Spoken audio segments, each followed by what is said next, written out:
ব্যাগটা খুলে দিয়ে যাও। ঠিক আছে।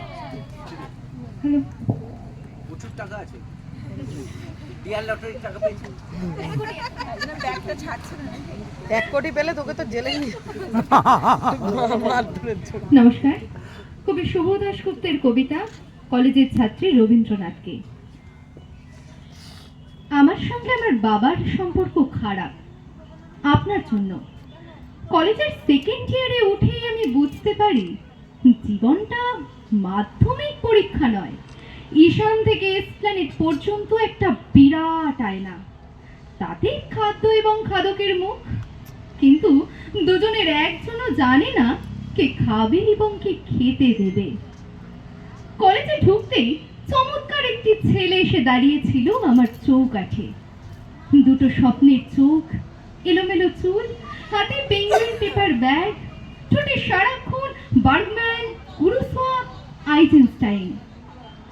কিন্তু একটি ফিল্ম ফেস্টিভ্যাল থেকে আরেকটি ফিল্ম ফেস্টিভ্যালে পৌঁছতেই বুঝতে পারলাম আমি একটা আধ খাওয়া আপেল, এবং চমৎকার সেই ছেলেটি আমার 1 বছরের প্রেমিক। আরেকটি আধ খাওয়া আপেলের সঙ্গে বকখালিতে ধরা পড়ল।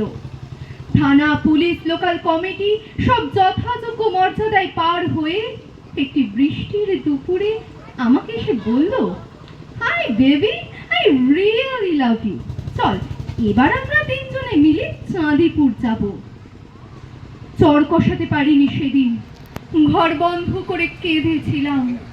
চোখের জলে আপনার গীতবিতানের 37 নম্বর পৃষ্ঠা ভিজে গেল। ভিজে গিয়েছিল সেই গানটা, তুমি যে চেয়ে আছো আকাশ ভরে।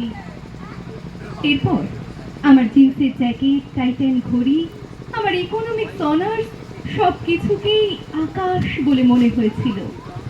আপনাকে আর আপনার আকাশকে এত ভালো লাগেনি এর আগে। রাত জেগে এরপর গীতবিতান পড়েছি। এত আকাশ আপনার গানে? কি করেছেন এত আকাশ নিয়ে? তবে কি সত্যিই আমার মুক্তি আকাশে? ঠিক এই সময় বাবার সঙ্গে আমার সম্পর্ক খারাপ হয়ে গেল। বাবা বললেন, মূর্খ, তুই মেয়ে না হয়ে ছেলে হলে আমার ভয় ছিল না। এত গীতবিতান পড়ার কি আছে? রবিশ। সেদিনই বাড়ি ছেড়ে চলে যাব ভেবেছিলাম, পারিনি। সেদিনই ঘুমের বড়ি খাবো ভেবেছিলাম, পারিনি। তার বদলে বাবার মুখের ওপর দাঁড়িয়ে বললাম, তুমি আমার বাবা নও, তুমি আমার বাবা নও। অন্য একজন কোথাও আছে, তিনি আমার বাবা। উপরতলার রাজনীতি করা বাবার অহং সাংঘাতিক। ঠাস করে আমাকে চড় মেরে বললে, তোমার যা লাগবে টাকা পয়সা সব পাবে, আজ থেকে তুমি আর আমাকে পাবে না, মনে রেখো। সামনে ফাইনাল, কি হবে জানি না, কিন্তু ভালো আমাকে করতেই হবে, নিজের পায়ে দাঁড়াতেই হবে। চোখের জল লেগে ভিজে গেছে পৃষ্ঠাগুলো। 37, 58, 212, 355 পৃষ্ঠাগুলো যেন আমার ভেজা চোখের মতো। আমি হাত দিই ভেজা পাতায়, আর কে যেন হাত রাখে আমার পিঠে। কবে কবে সেই হাত আমাকে বুকে জড়িয়ে ধরবে? হ্যাঁ, আপনি সেই গীতবিতানের লেখক। আমার মতো অজস্র মেয়েকে আপনি আকাশ দিয়েছেন, হেমন্ত দিয়েছেন, শ্রাবণ দিয়েছেন। কিন্তু আপনি যেমন দিয়েছেন, নিয়েছেনও তেমনি।